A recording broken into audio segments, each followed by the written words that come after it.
Tel Aviv is ablaze, not with fire, but with fury. The streets are filled with a sea of people, their voices rising in unison, echoing through the city. Thousands of Israelis have taken to the streets, their voices raw with anger and despair. They march with determination, their steps heavy with the weight of their demands. Their demand? The release of their loved ones held hostage in Gaza. The signs they carry tell stories of heartbreak and hope, each one a plea for justice. The trigger for this eruption of public anger: the lack of a deal to bring the hostages home. The frustration is palpable, a simmering rage that has finally boiled over. Each passing day deepens the agony of families, their pleas for action met with what feels like deafening silence from the government. The waiting, the uncertainty, is a heavy burden to bear. This isn't just about politics, it's personal. Every story shared, every tear shed, is a testament to the human cost of this crisis. Every face in the crowd represents a son, a daughter, a parent trapped in a nightmare. The diversity of the crowd reflects the unity in their cause, a collective cry for their loved ones' return. Their pain, their fear is palpable, and they've had enough. The air is thick with emotion, a powerful reminder of the human spirit's resilience in the face of adversity. The man in the hot seat? Prime Minister Benjamin Netanyahu. His approval ratings, once sky-high, are now plummeting faster than a malfunctioning Iron Dome missile. The public's verdict is clear. Netanyahu isn't doing enough. His reassurances ring hollow in the face of the palpable anguish of the hostages' families. The hostage crisis has exposed a vulnerability in Netanyahu's usually unflappable facade. His opponents smell blood in the water. Every misstep, every delayed decision chips away at his authority. The question is, can he recover? Or will this crisis be the beginning of the end for King Bibi? The protests aren't just about the hostages. They represent a much larger issue that has been brewing beneath the surface for years. They're a symptom of a deeper malaise, a reflection of the internal struggles that have been tearing at the fabric of Israeli society. This is a nation grappling with its identity and its future, caught between the past and the present, tradition and modernity. On one side, there are those who believe Netanyahu's hardline stance is the only way to deal with Hamas, seeing strength as the path to security. On the other, there are those who see negotiation as the only path to peace and the safe return of their loved ones, advocating for dialogue over conflict.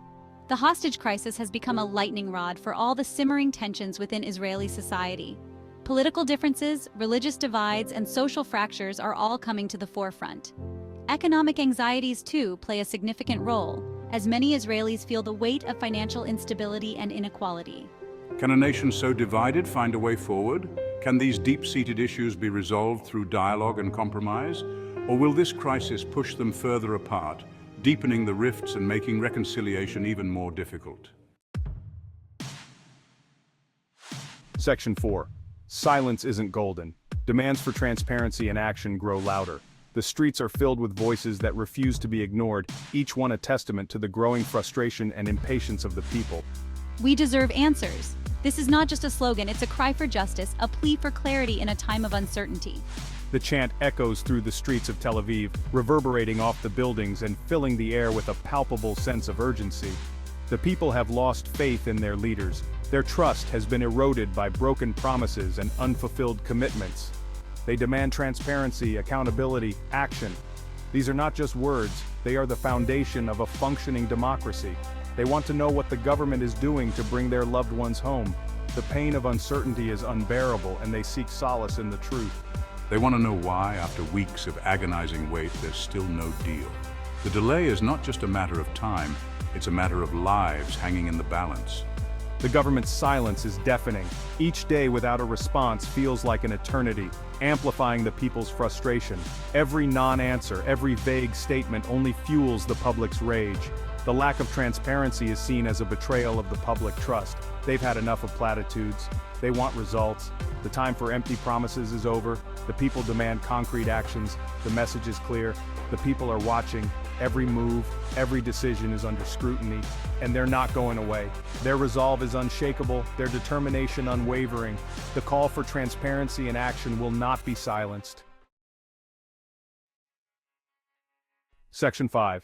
The world is watching. International pressure mounts on Israel. The hostage crisis isn't just an Israeli problem, it's a global one. The world is watching and they're not impressed. The UN, the US, the EU, all have called for the immediate release of the hostages. They're urging restraint, dialogue, a peaceful resolution. But words are cheap. The international community needs to do more than just talk. They need to put pressure on both sides to come to the table and negotiate in good faith. The world can't afford another war in the Middle East. The stakes are too high. Section 6. A race against time. The uncertain fate of the hostages. As each day passes, the fate of the hostages hangs in the balance. Hope battles despair. Will they be released unharmed? Or will they become casualties in a conflict that seems to have no end? The situation is complex. Negotiations, if they happen at all, will be fraught with danger. There are no easy answers, no guarantees. One thing is certain, the clock is ticking, the world is watching, and for the families of the hostages, every second is an eternity.